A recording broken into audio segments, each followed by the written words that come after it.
پاکستان میں کیوں ہم بنا سکے انٹرنیشنل کیلیبر کا ہاسپٹل؟ کیونکہ کوالیفائڈ پاکستانی باہر سے آئے تھے یہاں کام کرنے کے لیے. اب وہ لوگ باہر جانے کا سوچ رہے ہیں. 10% ہمارے کنسلٹنٹ چھوڑ کے جا رہے ہیں.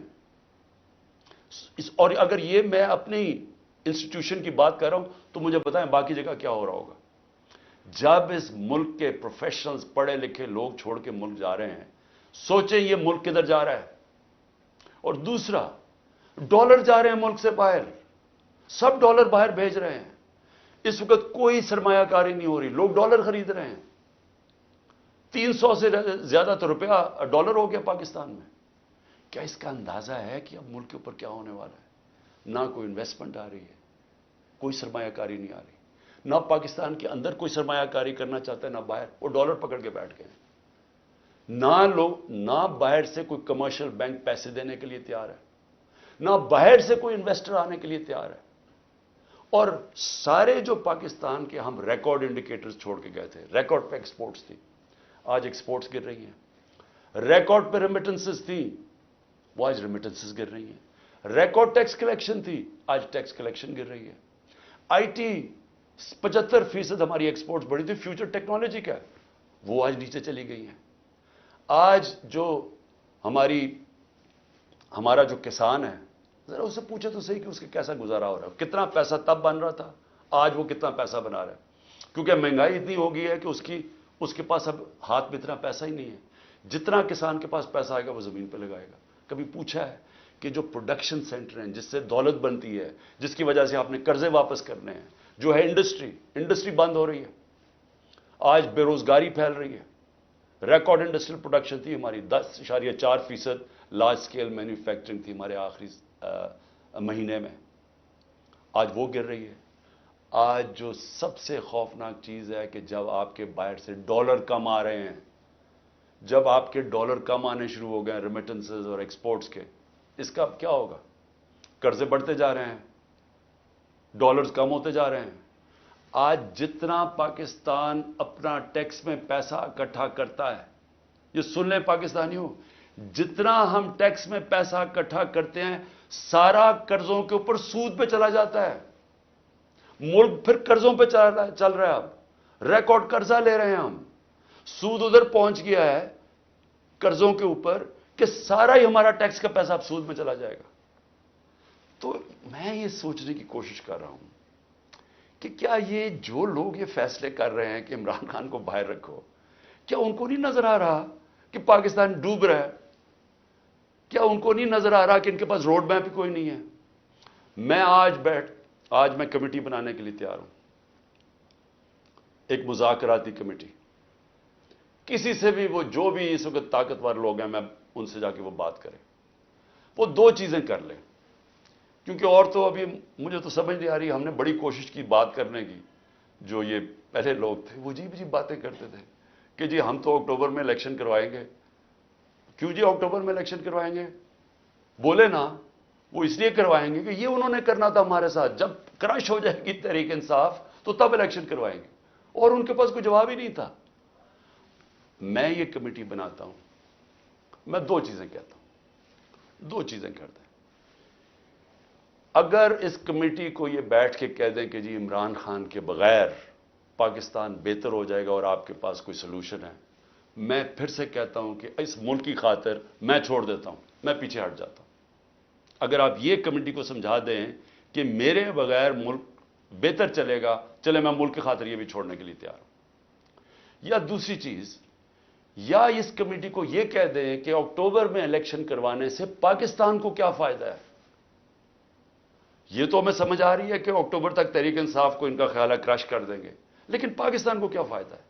ہم کیوں اکتوبر تک انتظار کر رہے ہیں جب ملک نیچے جا رہا ہے؟ یا یہ دو چیزیں کنونس کر دیں, میں اس کی کمیٹی بناؤں گا, میں انشاءاللہ کل اناؤنس کر دوں گا. لیکن میں آج آخر میں دو چیزوں پہ اب ختم کرتا ہوں. ایک تو آخر میں تو میں القادر کے اوپر بات کرنا چاہتا ہوں, جو 4 گھنٹے میں 4.5 گھنٹے مجھے نیب میں بٹھایا کل انہوں نے, اس کے اوپر بات کرنا چاہتا ہوں.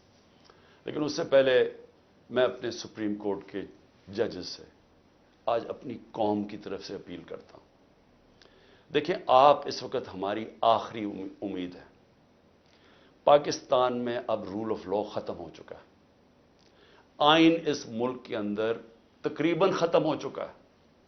جب 14 میں میرا یہ رائٹ تھا، میں نے اسمبلیز اپنے آئین کے مطابق ڈیزالو کی تھی، 2 اپنی اسمبلیز میں نے اپنے آئین کے مطابق ڈیزالو کی تھی کہ 90 دن میں الیکشن ہوگا. کدھر گیا الیکشن؟ 14 مئی کی انہوں نے ڈیٹ دی چیف جسٹس صاحب نے اور سپریم کورٹ. 14 مئی گزر گئی، کسی کو کچھ فرق ہی نہیں پڑا. تو اس کا مطلب تو آئین جب آپ کا گیا ہے تو رہ گیا جنگل کا قانون.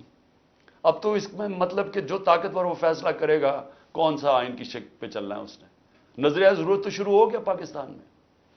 میں اپنے سپریم کورٹ کے ججز کا، مجھے پتا ہے آپ کے اندر اختلافات ہیں. دیکھیں، ملک کے لیے بہت ضروری ہے. آپ نے اگر اس ملک کی جمہوریت کو نہ بچایا اور آخری امید اب آپ رہ گئے، یہ تاریخ آپ کو معاف نہیں کرے گی. کیونکہ جا رہا ہے جس طرح پاکستان جا رہا ہے، یہ ساری ہماری ڈیموکریسی کو ڈسمینٹل کیا جا رہا ہے. سارے جو جمہوریت کے ادارے ہیں وہ ایک ایک کر کے تباہ کیے جا رہے ہیں. یا جمہوریت نہیں ہے اب. ہم تو میں بیٹھا ہوتا ہوں ہر روز کہ کس دن آ کے مجھے پکڑ لیں گے. ایک دم انٹرنیٹ بند کر دی پکڑ کے. یعنی کون سی جمہوریت میں ہوتا ہے؟ سارے لوگوں کو جیلوں میں ڈال دے. مجھے یہ نہیں پتا میں اب کسے کانٹیکٹ کسے کروں. میرے سے کانٹیکٹ ہی کوئی نہیں ہو رہا. نہ مجھے لیڈرشپ ملتی ہے نہ کوئی ملتا ہے. جو میں زوم پہ میٹنگ کرتا تھا انہوں نے وہ انٹرنیٹ بند کر زوم ہی ختم کر دیا.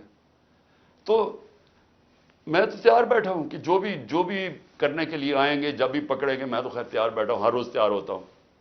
لیکن میں آپ سے سپریم کورٹ کے ججز صاحبان، دیکھیں قوم آپ کی طرف دیکھ رہی ہے اور یہ آپ کی یونٹی اس قوم کے لیے بہت ضروری ہے.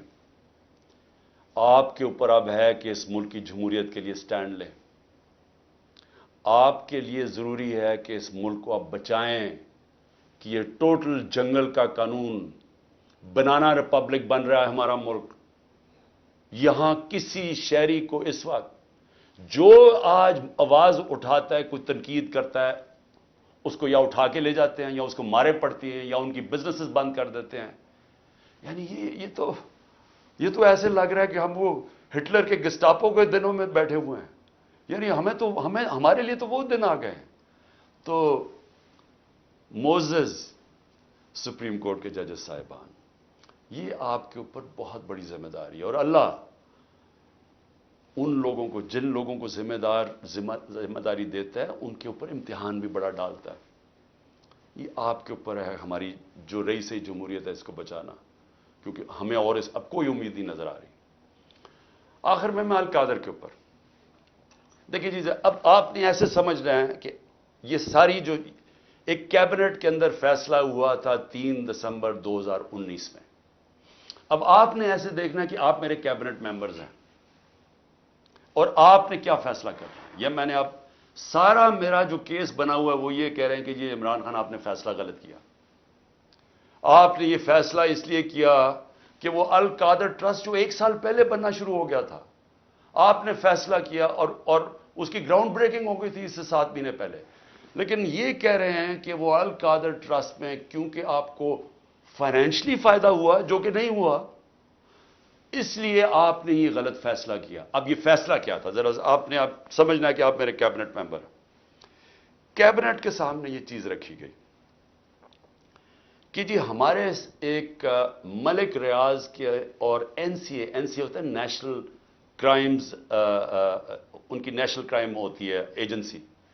وہ این سی اے نے ملک ریاض کے پیسے فریز کر دیے 190 ملین پاؤنڈ انگلینڈ کے اندر. اور ورڈ یہ سنیں، انہوں نے کہا یہ سسپیشس ٹرانزیکشن ہے. انہوں نے منی لانڈرنگ نہیں کہا. انہوں نے کہا کہ ہمیں شک ہے کہ یہ پیسہ یہ وائٹ پیسہ نہیں ہے، بلیک کا پیسہ. انہوں نے پیسے فریز کر دیے. ملک ریاض اور این سی اے کے بیچ میں ایک اگریمنٹ ہو جاتی ہے، ان کے وکیل اگریمنٹ کر لیتے ہیں. اس اگریمنٹ کے تحت یہ فیصلہ ہوتا ہے، ملک ریاض کہتا ہے کہ یہ جو 190 ملین پاؤنڈ ہے یہ میں پاکستان میں جو میں نے سپریم کورٹ کو وعدہ کیا تھا، جو میرے اوپر جرمانہ لگا تھا، میں یہ اس اکاؤنٹ میں ڈالنا چاہتا ہوں سپریم کورٹ کے. ہماری کیبنٹ کے سامنے اب یہ آتا ہے کہ آپ کے پاس 2 چوائسز ہیں. اگر آپ اس کو یہ اگریمنٹ کو کانفیڈینشل رکھیں گے، یعنی آپ کیبنٹ کے اندر کھولیں گے نہیں، کیونکہ انہوں کا یہ تھا کہ جب کیبنٹ میں اگریمنٹ کھلے گی تو وہ پبلک ہو جائے گی، کیونکہ کیبنٹ کے منٹس پبلک ہو جاتے ہیں۔ تو انہوں نے کہا کیونکہ وہ پبلک ہو جائے گی اس لیے ہم اس کو کانفیڈینشل رکھتے ہیں، لیکن اگر عدالت کھولنا چاہے تو وہ کھول سکتی ہے، یا کوئی ایجنسی نیب کوئی کھولنا چاہے کھول سکتی ہے۔ یہ تھی اگریمنٹ۔ لیکن اگر آپ یہ نہیں مانتے، اب یہ ذرا غور سے سنیں، اگر آپ اس کو کانفیڈینشل نہیں رکھتے تو آپ کو پاکستان کی گورنمنٹ کو برطانیہ کے اندر جا کے کیس کرنا پڑے گا کہ یہ جو 190 ملین پاؤنڈ ہے یہ پاکستان سے منی لانڈرنگ ہو کے گیا ہے، اور آپ کو ثابت کرنا پڑے گا کہ یہ پاکستان سے منی لانڈرنگ ہوئی ہے۔ اب سمجھ گئے؟ اب اگر آپ یہ کیس ہار گئے تو یہ پیسہ انگلینڈ میں رہ جائے گا، یہ آپ کا 190 ملین پاؤنڈ چلا جائے گا، یہ انگلینڈ میں رہ جائے گا۔ تو اگر آپ کو وہ کیس جیت جاتے ہیں تو پھر وہ پاکستان میں آئے گا، اور وہ دوسری مد میں آئے گا، وہ آئے گا اس مد کے اندر کہ یہ جو سپریم کورٹ کی جو اکاؤنٹ ہے اس میں نہیں جائے گا، گورنمنٹ آف پاکستان کو آ جائے گا منی لانڈرنگ کا۔ اب کیبنٹ کے اندر ڈسکشن کیا ہوتی ہے؟ ہمیں بتایا جاتا ہے کہ $100 ملین پاکستان لٹیگیشن میں، یعنی ہم وکیلوں کو دے بیٹھے ہیں اور پیسہ ڈوب چکا ہے $100 ملین، اور کچھ نہیں ہمیں ملا واپس۔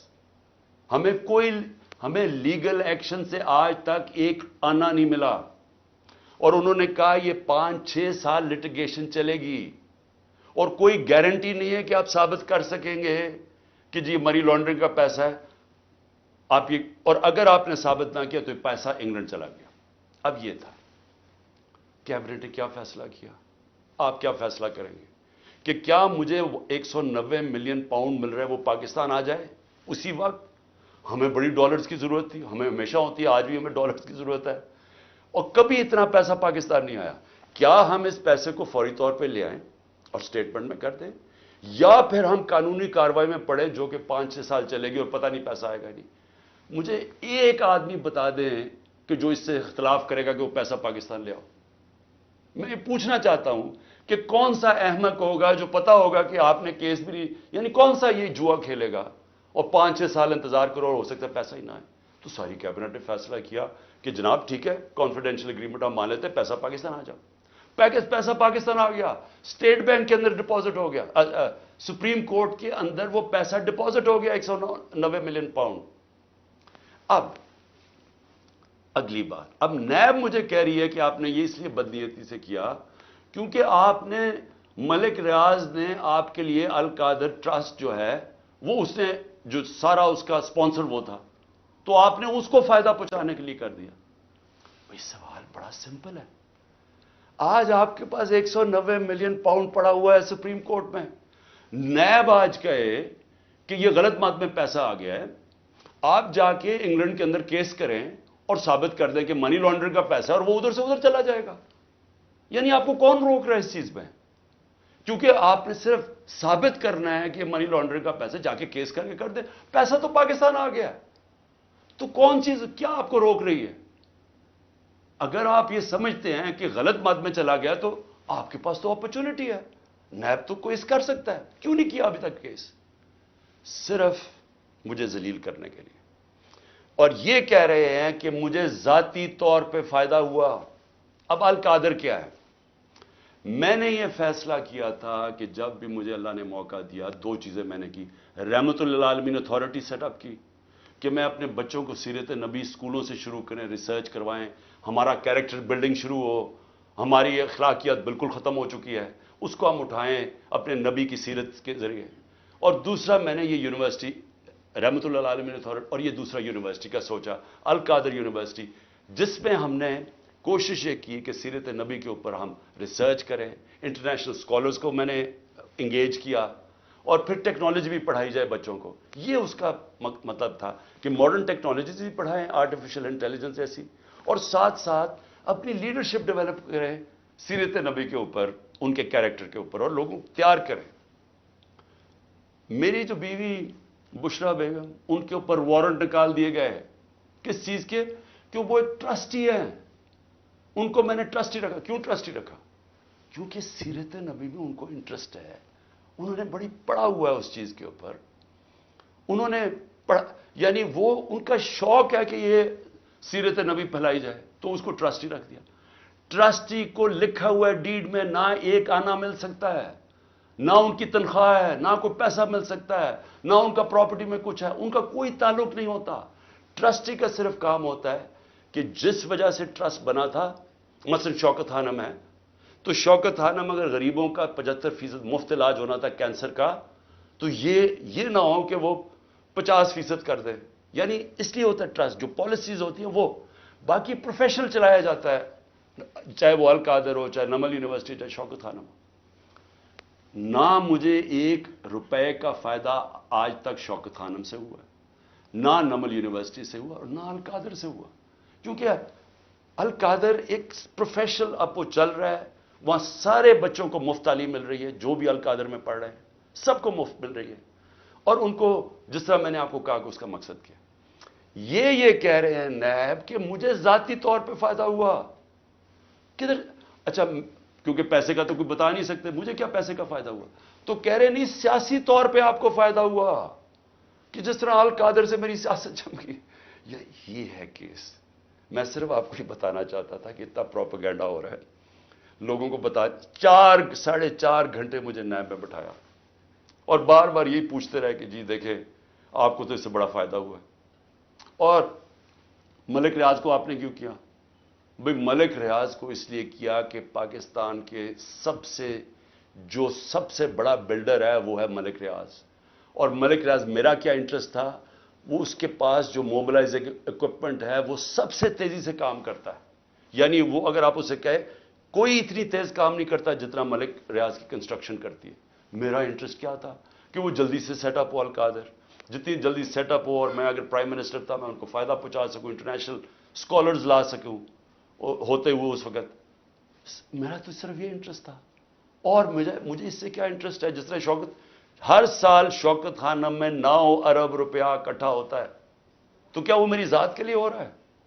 اس لیے میں چاہتا تھا کہ میں آپ کو کلیئر کر دوں کہ جس طرح کی کوششیں کی جا رہی ہیں، اور مجھے جو انہوں نے پکڑا تھا نیب میں وہ اتنی بدنیتی تھی کہ انہوں نے 28 کو ایک دم میری جو انکوائری کو انویسٹیگیشن میں بدل دیا، مجھے انکوائری رپورٹ ہی نہیں دکھائی، اور 28 کو انکوائری سے انویسٹیگیشن کرتے ہیں، 1 تاریخ کو میرا وارنٹ نکال دیتے ہیں، اور مجھے پتہ ہی نہیں ہے کہ قانون کہتا ہے کہ انکوائری میں میرا جواب آنا چاہیے، اور جس دن میں اٹھاتے ہیں مجھے وہاں سے رینجرز آ کے مجھے جس آپ کے سامنے جو طریقہ انہوں نے اختیار کیا مجھے اٹھانے کا، اس دن میں بیل لینے کے لیے بیٹھا ہوا تھا، کیونکہ ہمیں اخباروں سے پتا چلا کہ انہوں نے انویسٹیگیشن کر دیا، کوئی انصار عباسی کا آرٹیکل آیا 30 اپریل کو، تب ہمیں پتا چلا کہ انہوں نے انویسٹیگیشن کر دیا۔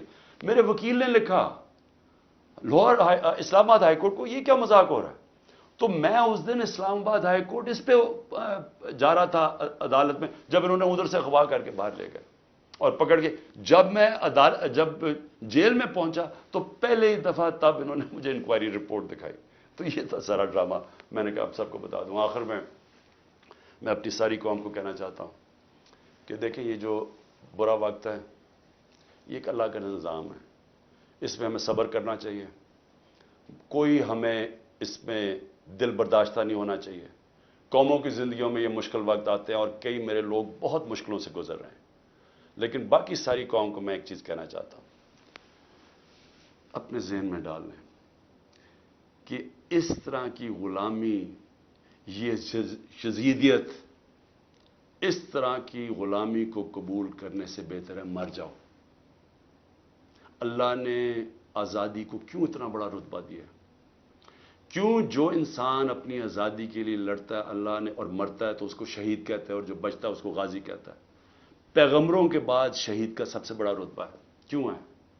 کیونکہ اللہ نے آپ کو بتایا ہے کہ انسان آزاد میں نے پیدا کیا ہے، لا الہ الا اللہ، وہ کسی انسان کی غلامی کے لیے نہیں اس نے ہمیں پیدا کیا۔ یہ جو ہمیں غلامی کروا رہے ہیں کہ پکڑ کے جناب دبا کے، گلا دبا کے، اور کہیں کہ جناب میں تحریک انصاف چھوڑ رہا ہوں، اس لیے نہیں پیدا کیا۔ اور قوم جب ظلم کے سامنے سر جھکا دیتی ہے، خوف کے بت کے سامنے جھک جاتی ہے، وہ قوم تباہ ہو جاتی ہے۔ اس لیے حوصلہ رکھنا ہے۔ آپ کا کپتان جب تک اس کے اندر خون ہے وہ کھڑا ہے، آخری گیند تک لڑنے والا کیپٹن ہے آپ کا۔ ہار ماننے کا سوال پیدا ہی نہیں ہوتا۔ جو بھی یہ کریں گے میں اس کے لیے تیار ہوں۔ اسی قوم کو بھی میں یہ کہنا چاہتا ہوں کہ آپ نے کسی صورت ہار نہیں ماننی۔